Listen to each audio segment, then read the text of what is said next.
I'll pause the recording 1 second. Pause recording. Recording in progress. Oh, I don't know why I just did it with a Russian accent. Okay, so because we're at the rage. Yeah, exactly. My roots. So we'll start off with a couple of interesting. I'm not quoting word for word because I don't remember it word for word, but John Adams, second president of the United States, as well as Winston Churchill, famous prime minister of Great Britain, they both looked at the Jewish people. They looked at us and said that we were the greatest civilization that ever existed on Earth.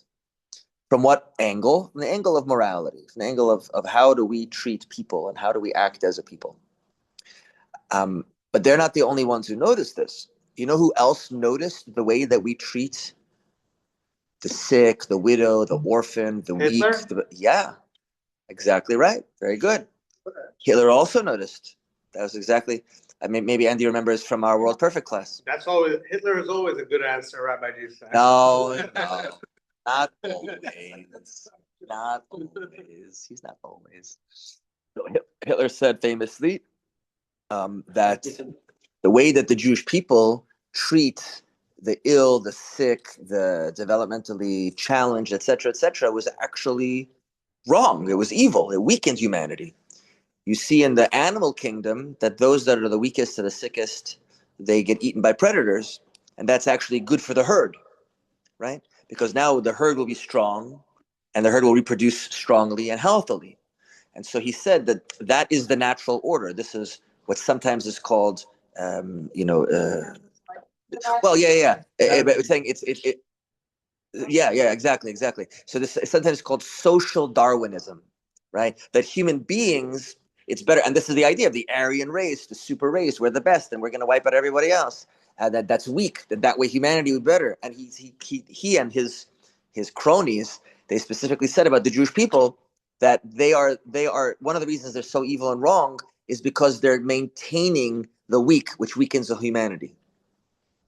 And quoting Nietzsche is a tough one to quote because, as far as I can tell, nobody has any idea what he really meant by anything he said. Like he's like a super hard to understand philosopher. But one of the things that he talked about, and the Nazis interpreted it the way they wanted to interpret it, is the idea of the morality of the weak. Nietzsche said he was talking about Christianity, but of course this is coming from Judaism. I don't remember if he said about Judaism itself specifically. He said that those people who are weak create a morality that forces the strong to take care of them. But if they were strong, they wouldn't use such a morality, right? That the strong have a morality of be strong, conquer, survive, make the world better, make money, build buildings, develop science, develop civilization. And then the weak come along and say, no, take care of us because we're weak. So he complained about that. But that's actually one of the great triumphs of Torah, is that God said, whether you're weak or you're strong, whether you're poor or you're wealthy, whether you're Jew or Gentile, whether you're man or woman, whether you're child or adult, every human being is made in the image of God. And therefore we all deserve dignity, respect, and right to life.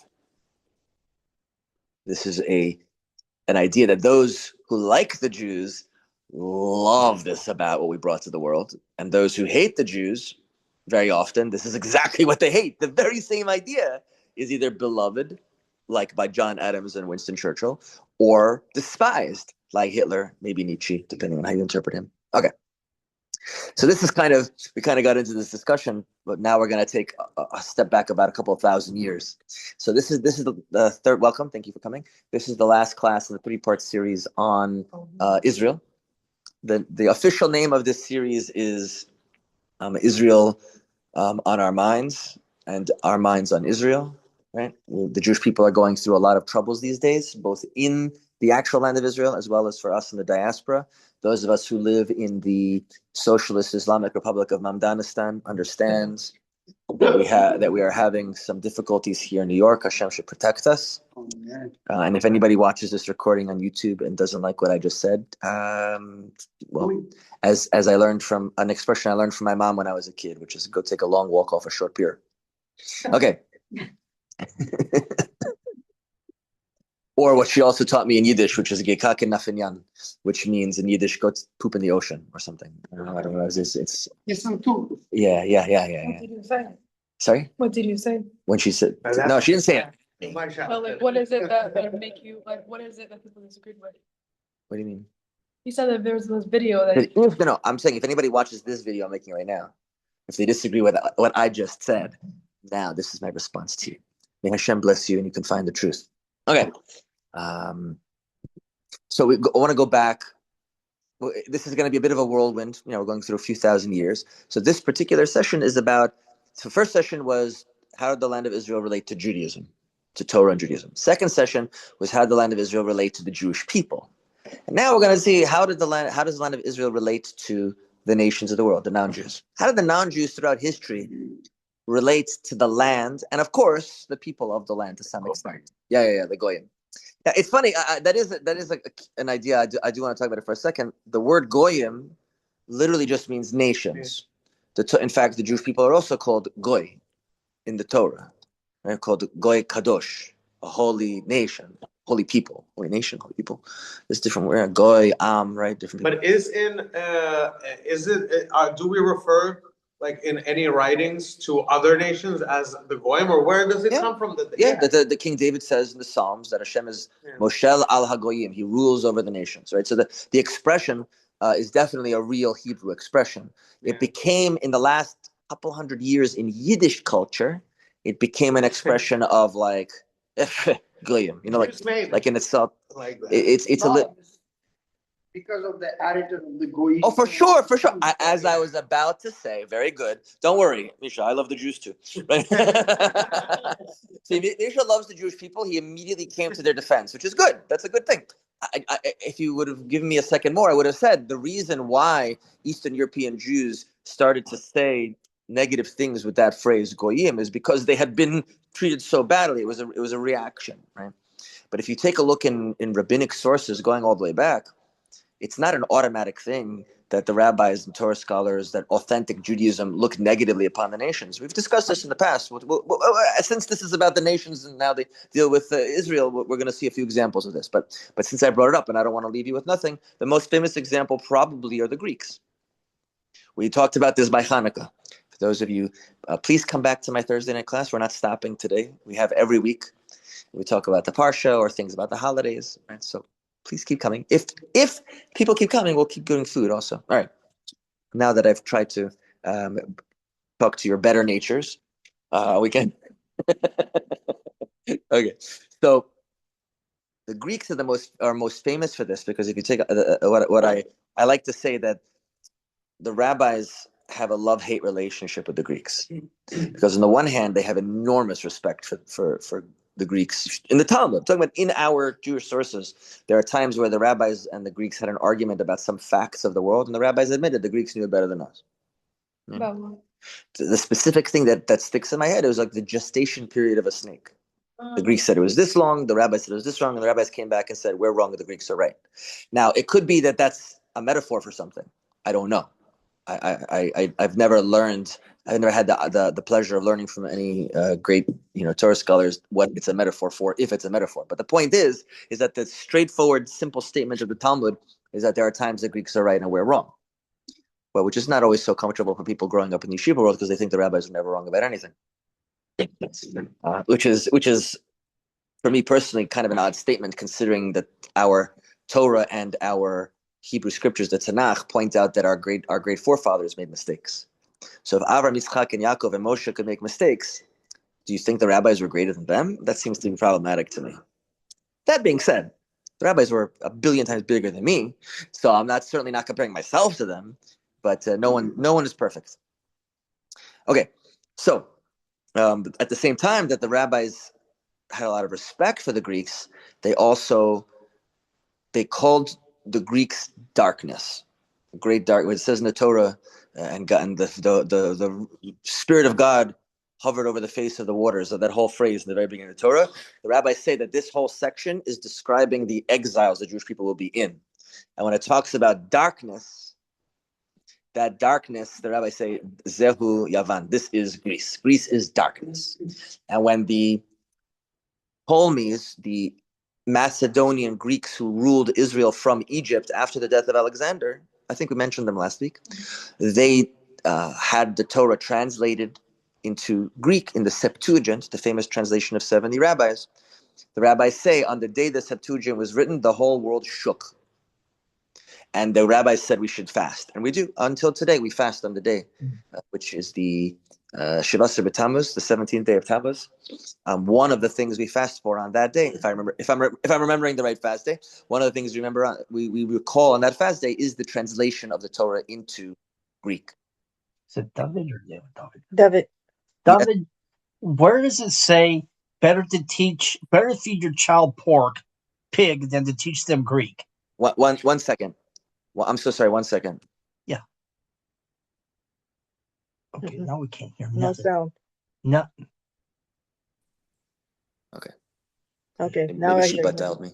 Okay. Sorry. Can you hear me? Yes. Yeah. Yes. Yes. The rising guy. Hello. Yeah. Yes. Can you guys hear me? Yes. Did they get knocked out of the recording? Yeah, I know you can hear me. It's just okay. We'll need. We can hear you. I think they may have been knocked out. Oh, Okay. we knocked out. Okay. I guess hopefully they'll come back in a moment. Where does it say? Yeah, we can Oh, they're hear you. back. No, we can hear you. I don't hear you. Oh, I do not hear you at all. wow. I don't know why. Where does it say it's better to have your child eat pork than to let them learn Greek? I don't remember ever seeing that. I'm not a Torah scholar, so I'm not pretending to have seen everything. I don't know. Okay. I'll look. Yeah. Anyway, this is not a Hanukkah class. Just giving an example of how we have like a love-hate relationship. All right, so let's go back further. Where is the first example we see in Jewish history of non-Jewish peoples having some sort of a desire for a relationship with the land of Israel? Yeah. No, not the Egyptians. Not first. They did later. Saying first, before the Egyptians. Yeah, they're not the first. Before the Egyptians.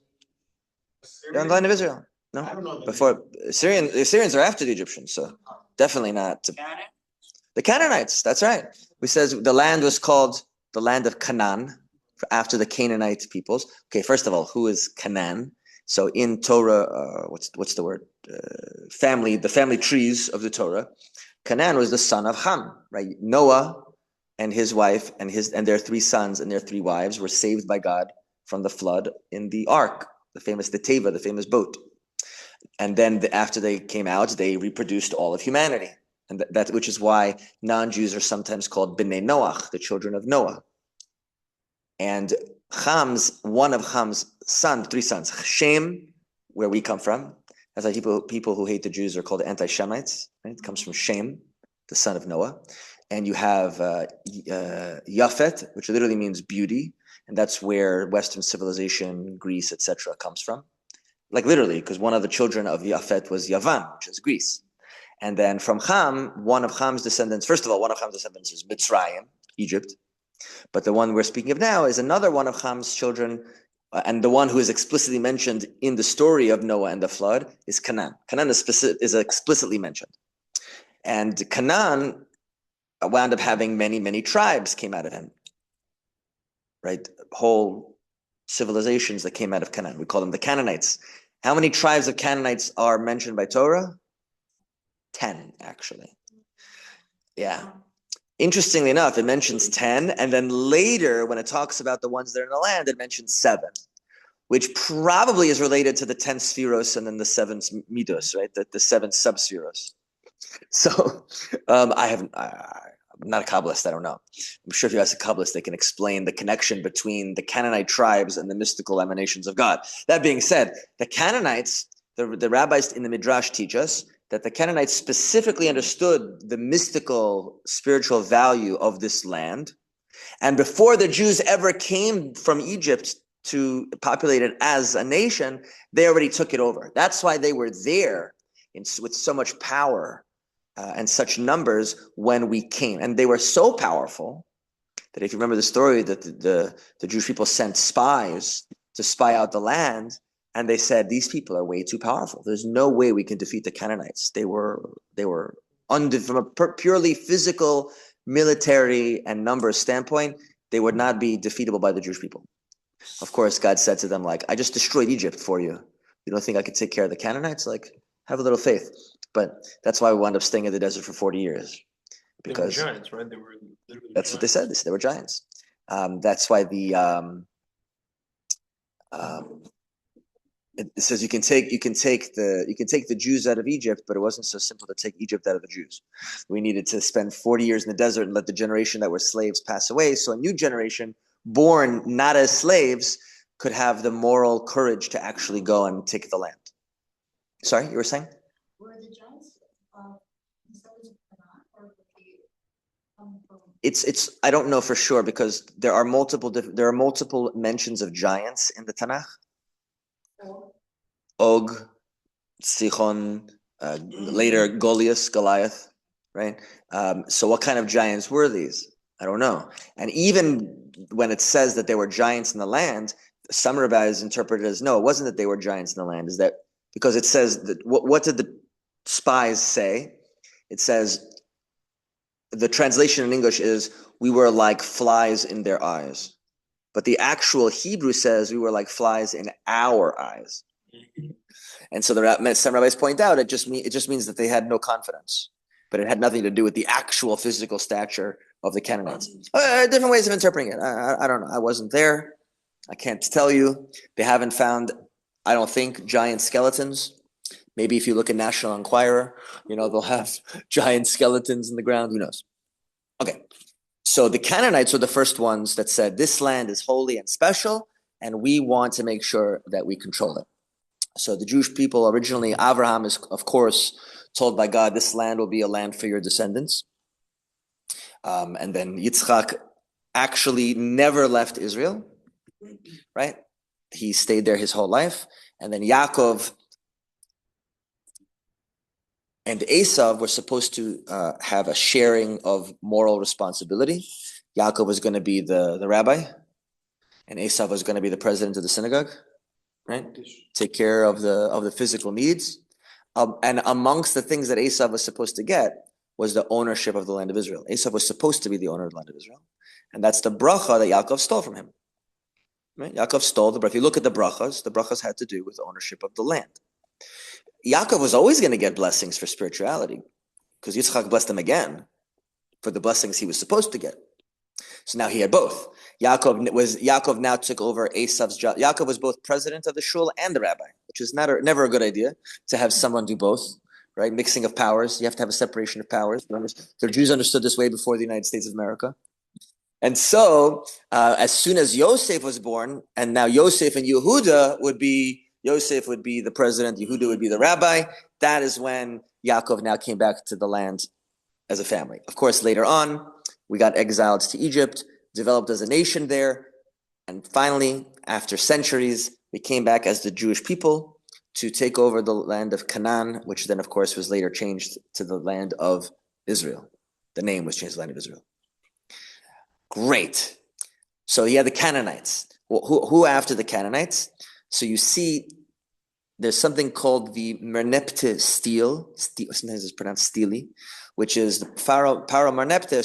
Short, not that long after the Exodus from Egypt, like in the next 100-something years, Egypt actually defeated Israel in a war, partially conquered it, and the Pharaoh writes, it is the oldest written document that we are aware of that explicitly mentions the name Israel, and it's about 3,200 years old, which matches our chronology almost perfectly. And he says that Israel is no more, their seed will be gone, I have destroyed them, which is of course not true, because the pharaohs are gone and we're still here. Right? So even at that time it wasn't true, because Israel, the 12 independent tribes recovered from their conflict with Egypt and became quite successful. Now, throughout the time period, who else was trying to come into the land of Israel and take it away from us? There were a number of people. The most famous ones, and the ones that are the most historically relevant to us today, are the Philistines, right? The Philistines, they were on the coast by modern-day Gaza, right? And they had their cities at Ashkelon and Ashdod, and there was one more city that I'm trying to remember. forget the name. So they had their famous cities. They warred with the Jewish people for a long time. They were like some of our greatest enemies, all the way up until the time of King David and King Saul. They wound up, killing King Saul. They wound up defeating the Jews in battle. Eventually, King David did defeat them, and they were never really a really, really serious threat after that, but they were always around. There was a problem. Eventually, they disappeared. Do we know who the Philistines were in history? It's not entirely clear, because there were a number of people that were called the Sea Peoples, including famously the Phoenicians, as well as the Carthaginians. If you know, Rome was at war with Carthage. The Carthaginians were originally Sea Peoples who settled in North Africa by Tunisia. They became a very powerful empire. They almost destroyed Rome. Hannibal, with the army of elephants crossing the Alps to attack into the Italy. Absolutely fascinating history. But it's probable, I'm not a historian, but from what I've read about this, it's probable that what we call today the Sea Peoples were like a number of different peoples that were very similar in their outlook and their approach, how they dealt, because they traveled, they traded, they raided, they sometimes conquered, very similar to much later the Vikings. The Vikings were raiders, but sometimes they would conquer a piece of real estate and became a country, right? Like the Normans, right? In France, they were Vikings, right? From Norse.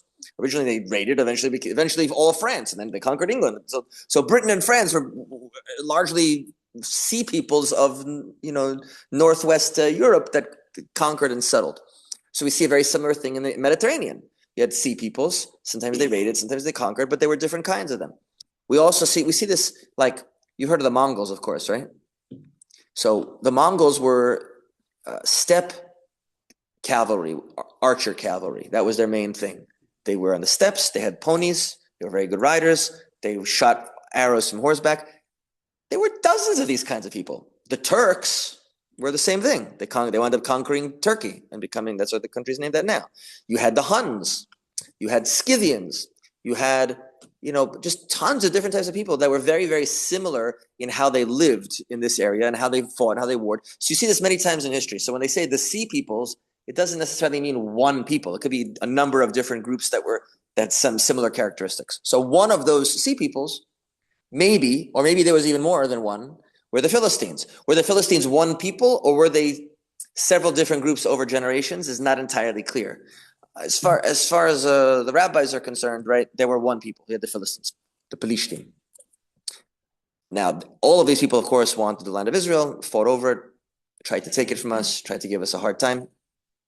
Eventually, the people that actually conquered Israel, first the Assyrians. Now, the Assyrians were very, very good at empire building. They were like pretty much the most powerful, ancient, like expansionary empire. They used iron, right? Iron Age. They were very sophisticated in their bureaucracy, in their logistics, road building. What the Romans became famous for later, the Assyrians predated and did it on a big scale. And one of the things that they like to do is that when they conquered an area, they like to take all the people out of that area and move them somewhere else in their empire. Because they thought if your people are not living on their own lands, they won't cause trouble. They're not going to revolt. If you take me and put me in California, I'm much less likely to revolt against authorities. Because what do I care about California? Here I'm in New York, this is my place, and there's going to be a problem. I'm more likely to cause trouble. And so the 10 tribes became what we call the 10 North Lost Tribes, because the Assyrians conquered them, moved them around. And all the peoples are mixed. One of the reasons we don't know who Amalek is, the ancient enemy of the Jewish people, is because the Assyrians mixed lots of people up, and we don't know who's who. But the Assyrians were defeated by and taken over by the Babylonians. The Babylonian Empire are the ones that conquered Jerusalem and destroyed the kingdom of Judea, the southern kingdom. One of the most fascinating parts of Jewish and Western history, like the study of history, is that the Torah describes in the scroll of Esther, what is the name of the empire in the scroll of Esther? What do our sources call the empire? No, that's Egypt. That's Ethiopia. What is the name of the Babylonian Empire? Say it again. Paras Umadai. The empire of the Persians and Medians. For a while, historians and archaeologists were like, There's no Medians over there. Yeah, the Jews don't know what they're talking about.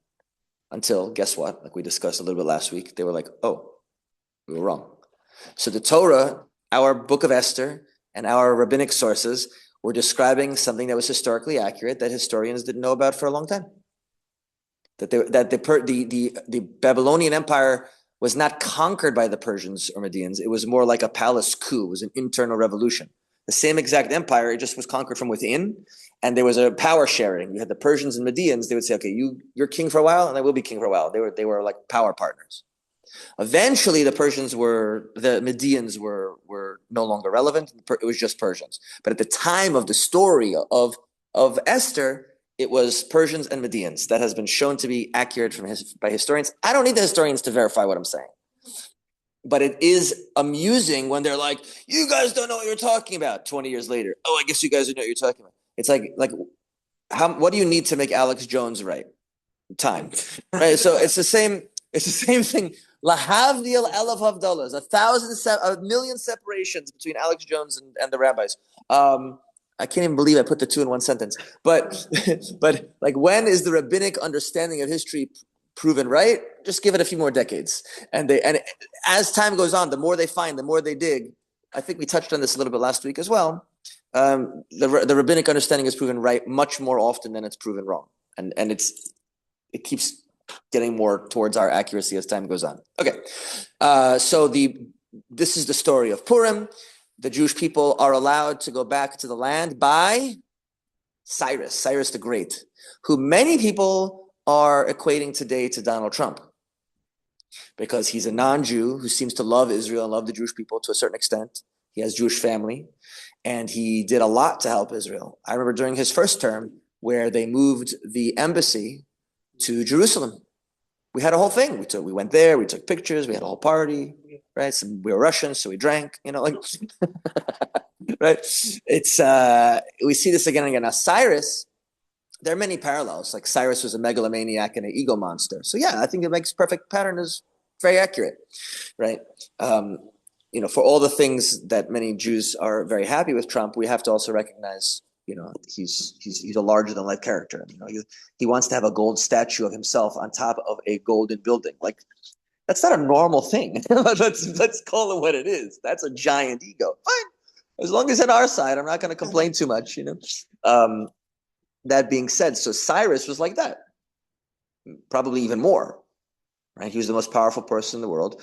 There is a Jewish tradition that he's actually the son of Queen Esther, which means that our tradition says that Cyrus was actually Jewish, halachically speaking. He never did anything Jewish as far as I'm aware. I don't think he secretly ate kosher and put on tefillin every day. I don't think so. I've never heard of such a thing. But he's the one that allowed the Jewish people to go back into the land, rebuild the temple. The second temple was very, very small and broken down compared to the first one. There were a few people who were still alive at that time who had seen the first temple, like old men and old women. And they all, when they saw the second temple, they all cried. They said, this is pathetic compared to what we had before. Baruch Hashem. Later on, it was beautified to an enormous extent, but we'll get there in a second. Okay. What was the relationship between the Persian Empire and the Jewish subjects? It was actually pretty positive, right? At that point, after the Purim story with Achashverosh and Haman, right? After that passed, it was pretty positive, right? They allowed us religious freedom. They allowed us our temple. We paid our taxes. We were good citizens. Many of the famous prayers that we say till this day were initiated. How every like in the synagogue here, for example, every Shabbat we get up and we pray for the well-being of the country we live in. Right? The tradition to do that already goes all the way back to Persia. Right? Like we live under the rule of the Persians. We should pray for the well-being and success of our Persian masters, right? And we see this going on for thousands of years, all the way up until today. There's a Pirkei Avot which says you should pray for the well-being of your country that you live in, because if not for the strength of government, human beings would eat each other alive. Maybe. I think it's more like Hobbesism. If you know Hobbes from the Enlightenment era, the discussion, Hobbes said that the natural state of man is nasty, brutish, and short. Right? That it takes civilization and power to make society function in a way that's actually good for people. As opposed to John Locke, who was much more like, not as far as Rousseau. Rousseau said human beings are amazing and it's society that makes them bad. So he's like the opposite of Hobbes. And Locke was somewhere kind of in the middle. I'm super oversimplifying. Who said like, you have moral character, we have to do it, but if you don't have government control everything, it doesn't mean people are just going to automatically eat each other alive, like Hobbes says. I think Hobbes' book is called Leviathan, if I remember correctly. That was the one that he wrote about this. So it seems like the rabbis are very into Hobbes, right? They're like, yeah, you gotta make sure your government is good, because if you have anarchy, what's going to happen on the street is not going to be pleasant. All right. So, but generally speaking, the Persians and the Jewish people were pretty chill. We're pretty chill together. We don't have much of a problem. They were good for us. But then who came into the picture? Alexander. Alexander the Great. His father, Philip of Macedon, conquers Greece, gives him a magnificent army and a great education, including, can you imagine if your tutor was Aristotle? Like that's crazy. That's like, oh, who taught you stuff? The greatest philosopher, arguably one of the greatest philosophers of Western. Apples fell because they loved the brown. But everybody thought that back then, right? That was the law of attraction. And that's making a comeback, I heard. The law of attraction. So, people are like trees. Yeah, we're like trees, we're like apples.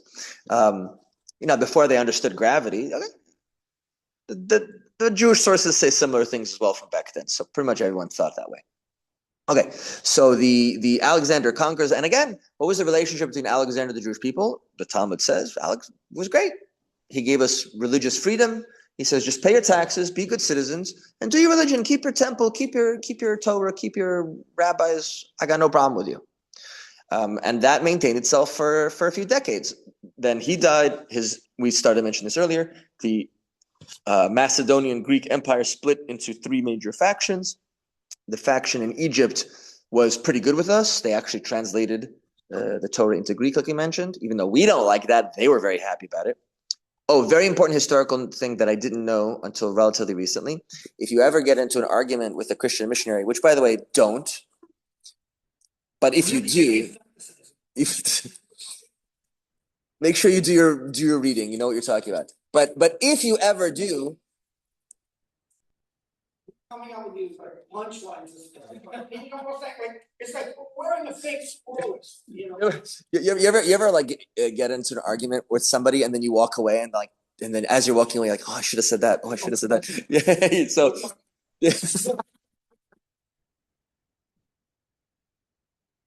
If only I would have said that to her. That would have shown her. Okay, so so Rabbi Tuvia Singer, who's just mind-bogglingly amazing rabbi on YouTube, specifically working on anti-missionary stuff. So one of the things I learned from him is that the Septuagint, the book of translation of the Torah into Greek, was only done on the 5 books of Moses. But later books that were translated of the Torah, that were translated into Greek, they were still given the name Septuagint. So when somebody says, look, you see in the Greek translation of the book of Isaiah that it's talking about Jesus and the rabbis are lying, and we know that because the rabbis are the ones that translated. No, the rabbis never translated, the 70 rabbis never translated Yeshayahu. They translated only the 5 books of Moses. All later translations have nothing, even though they have the same name, Septuagint, they have nothing to do with the actual original Septuagint. The Greeks did it. Maybe they used rabbis as hey, rabbi, can you translate this? Yeah, of course. I mean, if I was a rabbi back then and a Greek came to me and said, would you translate the Torah, the book of Isaiah into Greek for me? I'd be like, okay, Diengi, how much you paying me? Let's go, Yeah, that's right. So they're like, just put Septuagint. Don't put Goldstein. Very good, very good. It's very funny. Okay, so originally the Greek Macedonian Empire and the Jews were perfectly fine until we have the Syrian Greeks, the Seleucid Greek Empire. They took over with Antiochus, the famous villain of the Hanukkah story, and we had a very hard time with them. That was a devastating time for the Jewish people. There was a civil war as well. Many Jews who had become enamored of Greek life and culture and learning and rebelled against Judaism, who joined with the Greeks. And the Greeks, they at this point in history, it's worth saying, what was the value of the land of Israel to so many of these civilizations? So one of the things I said, if you wanted the Jews to survive, the Torah says the Jewish people are going to survive forever. So how would you go about making sure the Jewish people survive forever? Yeah, So, Switzerland, surround them by the mountains. right. Or Japan, put them on an island, right? Japan has never been invaded. When the Mongols tried to do it in the 1200s, a giant storm sank their whole fleet. And the name of the storm in Japanese is the divine wind. Divine wind in Japanese is kamikaze. Kami means spirit or divinity, and kazi is wind. So when the Japanese were trying to bring back this wind that sank the Mongol ships, that's what they named their suicide pilots that were going to destroy the American fleet, right? That's where they came up with the word kamikaze. And then the Americans also never invaded Japan. We had to drop 2 atomic bombs on them because the American military said if we invade Japan, we're going to lose a million Americans to be casualties, dead or injured or missing. If we try to, it's a mountainous country, very easy to. The horror that was the Battle of Okinawa. Just imagine Okinawa times 100. That would have been invading Japan, right? And so Japan has never been invaded, as far as I'm aware, at least the last 1,000 years. Japan has never been invaded. So put the Jews on an island. Call it, instead of Japan, call it Jupan. Or Switzerland, something like you said, surrounded by mountains. But no, where did God put us? He put us in exactly the place that anyone who wants to conquer the world is going to go through. If you're the Egyptian pharaoh and you want to invade Asia, you got to go through Israel. If you're the Persians and you want to invade Africa or Europe, you got to go through Israel. If you're the Greeks, Europeans, and you want to invade Persia or Africa and you don't want to go over water, you got to go through Israel. Israel, this land of Israel, is the most conquered land on earth. Jerusalem, I was told by an archaeologist that in Jerusalem, there are something like 19 separate layers of civilization that if you dig, buy a basement apartment and start digging, you're going to find each civilization that conquered, and then just built on top of the one before. It's mind-boggling, right?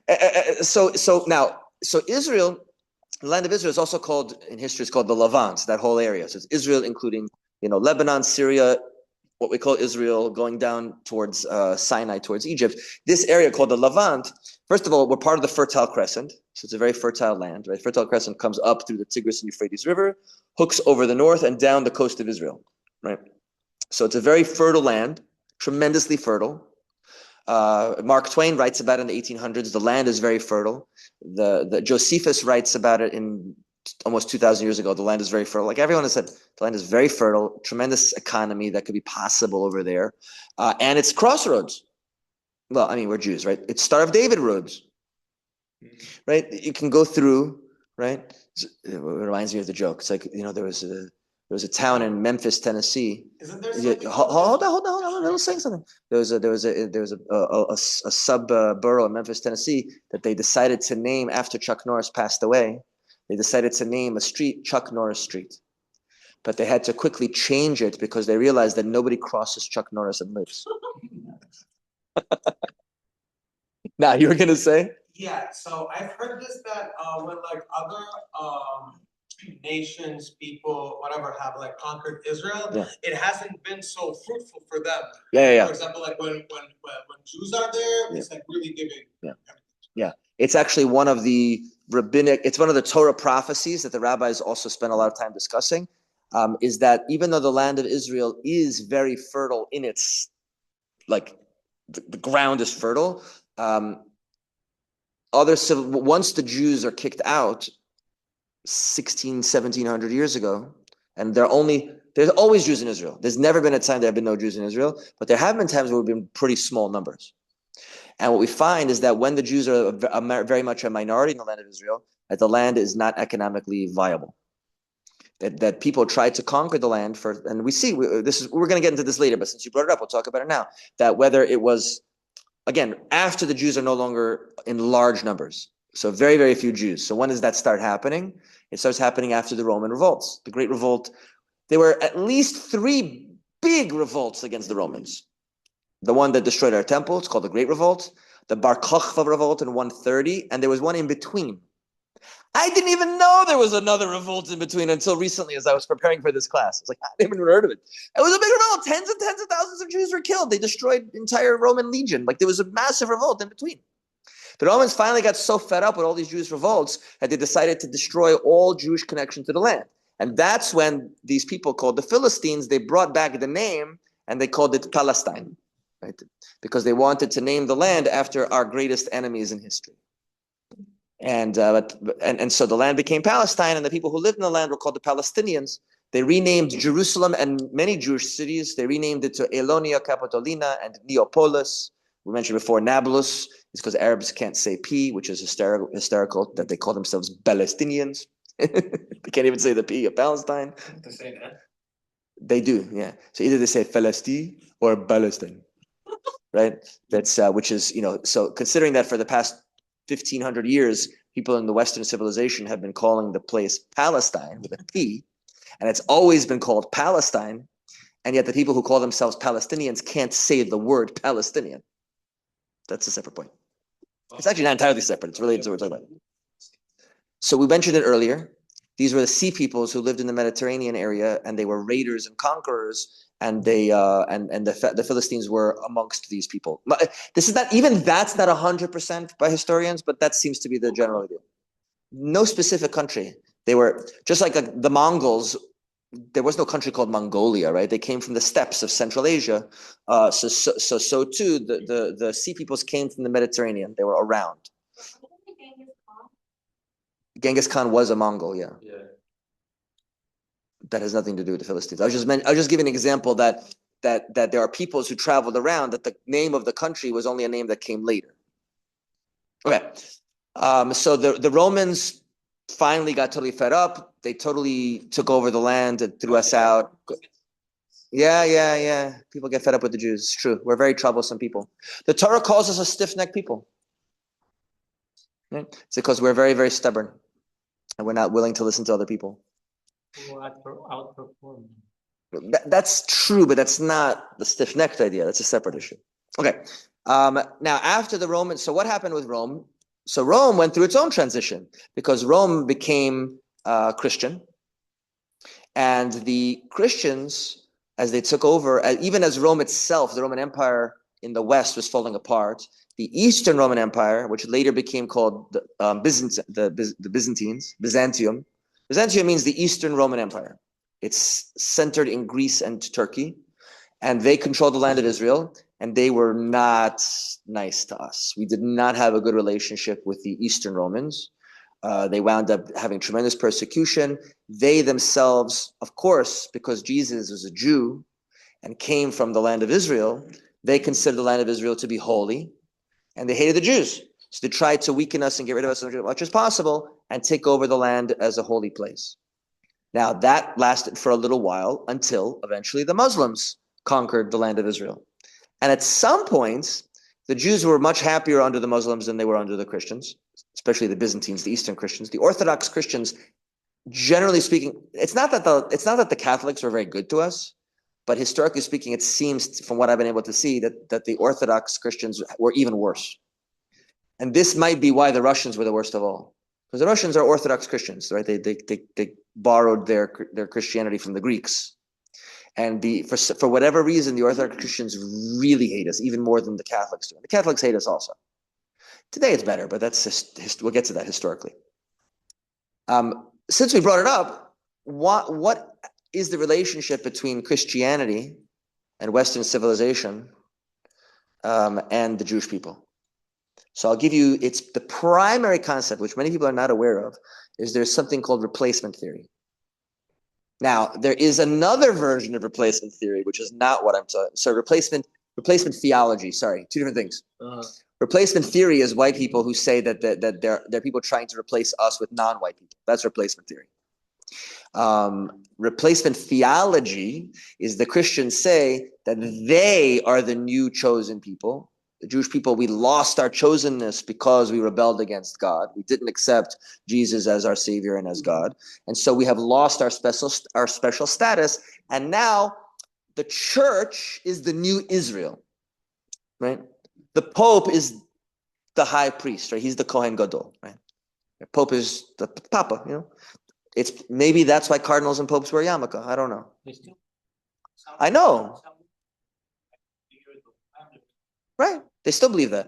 Now, it happens to be that many day-to-day average Christians, they're nice people, they're good people. They don't want to make us feel bad. They support Israel. Or even if they don't support Israel, they don't hate Israel, they don't hate Jews. Not every Christian is an anti-Semite. I think it's very fair to say that most Christians are not anti-Semites. They don't hate Jews. However, here's a distinction that not everybody makes. I do make this distinction. I've read about it in a few places, and I've talked about it with my rabbis. I've thought about this a lot. There is a distinction between anti-Semitism and anti-Judaism. Not all Christians are anti-Semites, meaning not all Christians hate Jews. But all Christians, by definition, are anti-Judaism.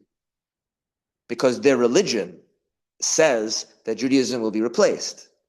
That eventually, when Jesus comes back, that all Jews will go, oh, we're wrong, and we will abandon Judaism. That Judaism will disappear. It's being replaced by Christianity. Now, they might be very nice. I'm sure most of them are very nice. And maybe they will even support the state of Israel.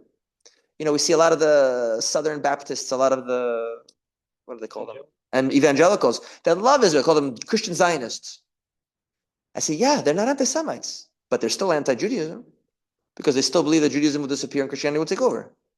Fine. I don't have a problem with that if they're supporting us and helping us, because at the end of the day, when Mashiach really does come, as it says in the Tanakh, they will accept him. And they go, oh, we thought it was Jesus, but it's not. It's Menachem Mendel or whatever. They'll figure it out.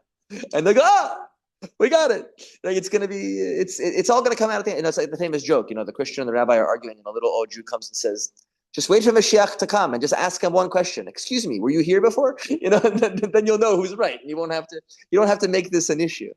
Now there are some who are not only anti-Judaism, but they're also anti-Semites, right? That's the Candace Owens and Tucker Carlsons and the certain strain of Catholicism they're trying to bring back from before the Vatican II in the 1960s, where the Vatican and the Christian and the Catholic Church changed some things to make it less, aggressive.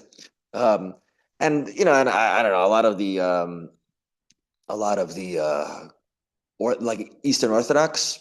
I don't know. Like if you go to Ukraine today, you go to Russia today, you go to Belarus today, they hate us. Nothing really changed. We had a trip to Ukraine in Rage many years ago, before the war, obviously. And a couple of my guys said they came back, they were like shaking. So what happened? So we were in Kiev. We saw some police officers, and we went to ask them for directions. And the way they looked at us, we thought they were going to shoot us. I said, my friend, police officers in anywhere in the world that's not the United States are not people you want to talk to.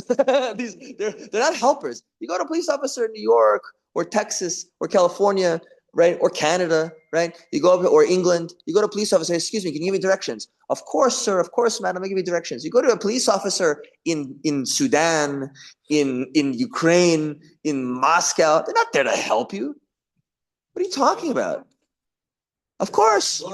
That was the first thing.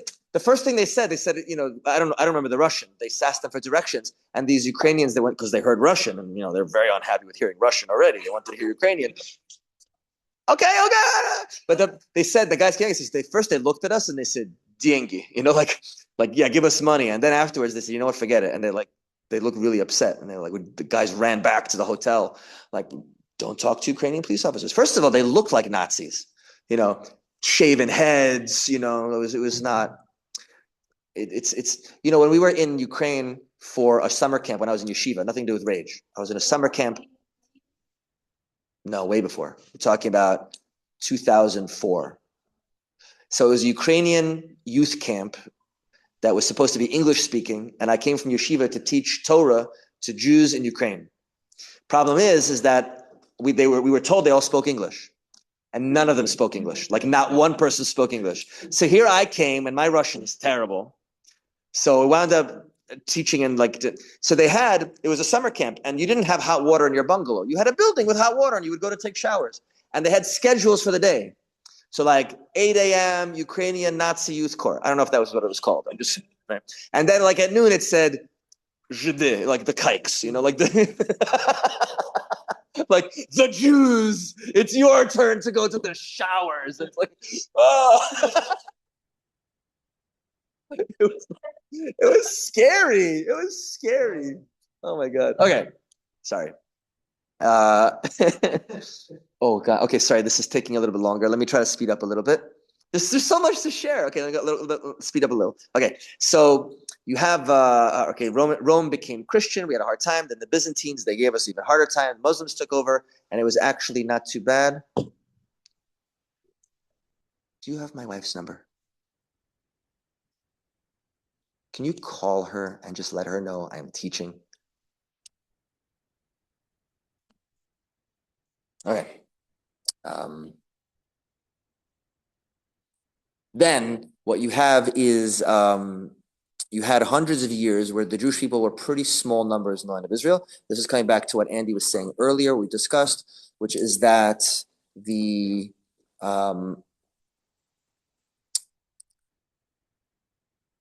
land was very economically unviable.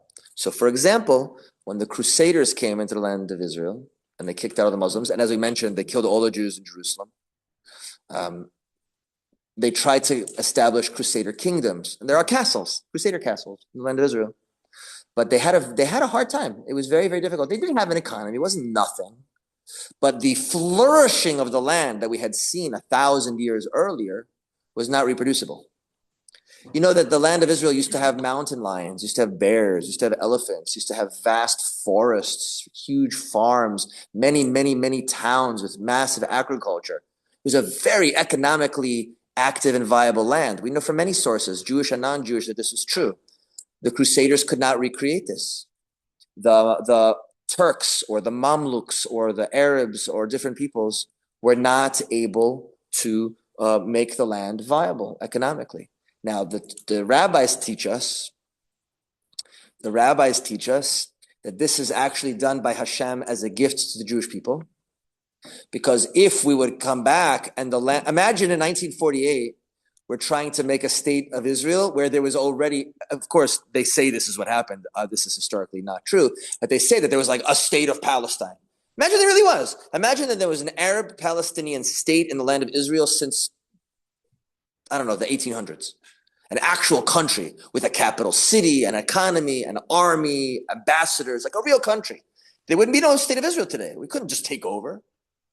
We wouldn't be able to walk in, buy the land, start our own country. There's already a country there, right? So God did to us a great favor, and he made sure that there could not be any long-lasting civilization that was home and viable in the land of Israel. There were rulers. The Turks ruled Israel for centuries. The Ottoman Turks ruled it. They had people paying taxes to them, whatever they could get out of this poor land. They controlled them, but there was no indigenous nation in the land of Israel, land of Palestine, for 1,500 plus years until we came back, starting in the late 1800s and all the way up until 1947, 48, and created the really remarkable, miraculous nation that's there now. If you haven't read it yet, I'm going to suggest to you a book that I absolutely love that really touches on some of the ideas of how Israel is a modern-day miracle. It's called Startup Nation. Has anybody read it? Yeah, heard of it. And it talks about the economic miracle that happened in Israel.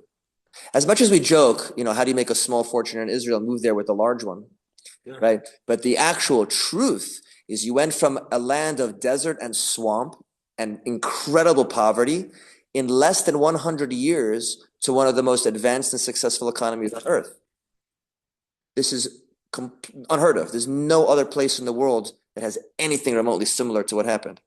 We have a land now that over 70% of wastewater is recycled and used for agriculture and other purposes.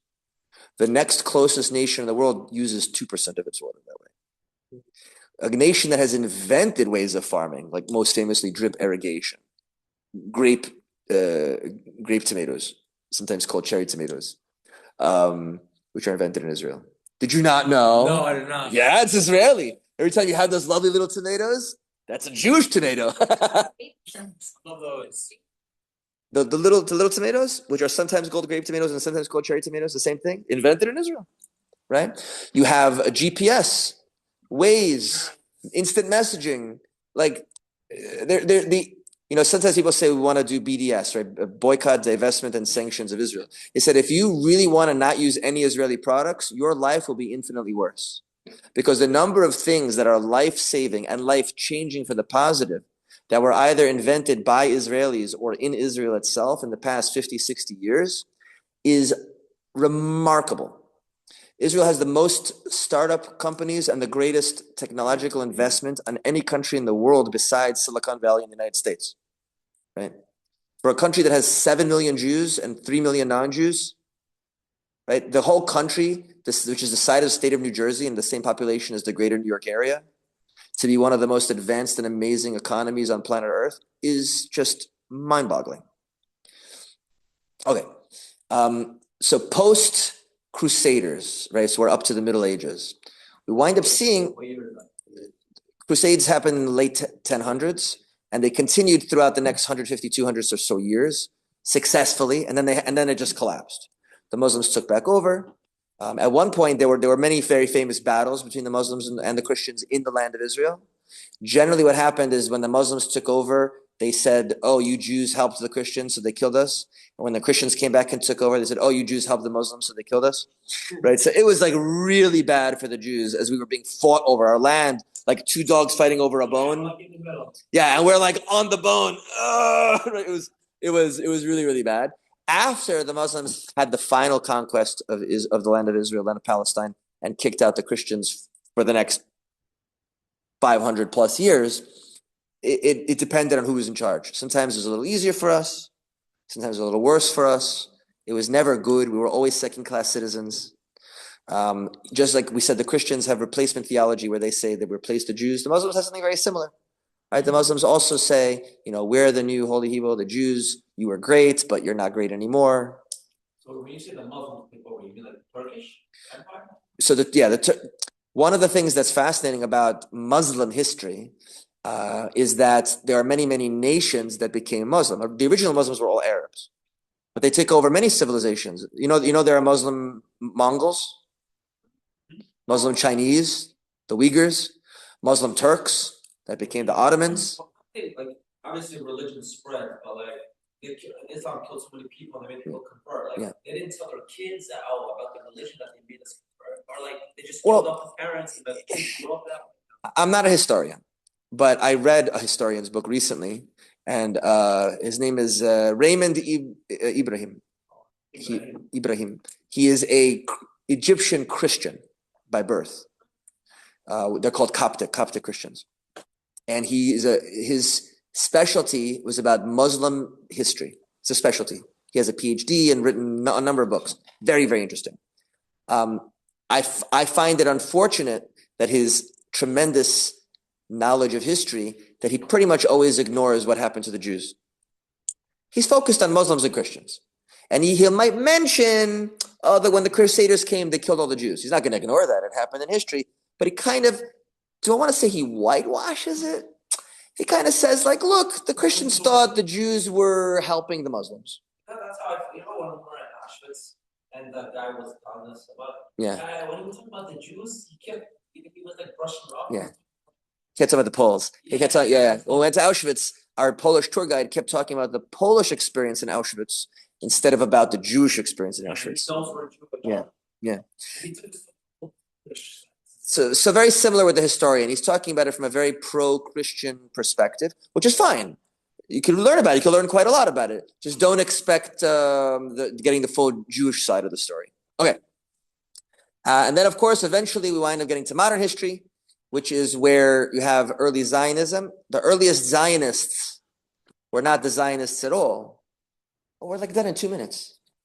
Can you wait 2 minutes? We're literally almost done. All right. Unless if you're in a rush, we're 2 minutes. So the earliest quote unquote Zionists were actually Hasidic and Lithuanian Orthodox Jews.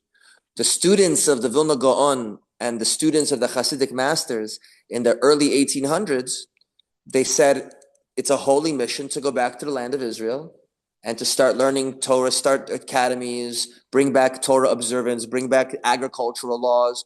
And they created religious communities. Probably the most famous religious community that was started at that time is one that you've probably heard of called Mea Sha'arim. right? That was started in the 1800s by religious Jews from Eastern Europe. Later on, then you had secular Zionism that kind of took over the movement. We talked about this a little bit last time, as Rabbi Cook, he says that the verse that Mashiach comes riding on a donkey, the donkey represents physicality and secularism, is that Mashiach, the spiritual redemption of Mashiach, comes into the land of Israel riding on the back of secular Zionism. That was kind of the way that he explained it. Not that he was calling secular Zionists donkeys. That's not what he meant, clearly. He was not insulting them as humans. He was just pointing out that the secular, atheistic, antagonistic to religion movement to create a national Jewish homeland is the physical, external representation of a deep spiritual reality that's coming to fruition. Mashiach comes riding on a donkey. That's the idea. And now we return, and now we see till today that the people of the world are, they used to say, I think it was a New York Times expression from like the 1950s and 60s. It said, Jews is news, right? A tsunami kills 10,000 people in China or India or whatever, Indonesia. It's front page news for a day, and then now it's page 4, page 5, page 6. 2 Jews throw a rock at a car in Mea Shearim, it's front page news for 2 months. Right? Everything, you have the Sudanese killed 50,000 of their own people in a civil war in 1 year. You don't even know what's happening. No idea. There's a civil war going on in Sudan right now. Nobody knows about it. Right? The Jews are defending ourselves against attackers, and we're called Nazis, genociders. What was that South African word again? Apartheid? Mind-boggling. Apartheid. I find it funny when the South Africans say that we do apartheid. That's really funny. That's like, God has a sense of humor. I keep telling you, God has a sense of humor. That's one of the ways you know that God has a sense of humor. Okay, so if I have to sum up the whole thing, the land of Israel has always been front and center. Physically, crossroads. Spiritually, every single major revelatory religion is coming back there. The Christians, the Muslims, and the Zoroastrians, they're all the Bahabs, and they're coming back to the land of Israel. They're coming back to this area. Economically, militarily, like every way you look at it, the relationship between the non-Jewish peoples of the world and the land of Israel has been very energetic. Sometimes not too bad, sometimes really bad, but never ignored and never boring. We pray for boredom sometimes. Hashem should help us be bored once in a while. Okay, thank you all for coming. Thank you. Thank you for having us. And thank you very much, Ilana, for setting everything up once again. Please come back next Thursday. Please make sure to let us know, because we want you to enjoy and we don't want rage.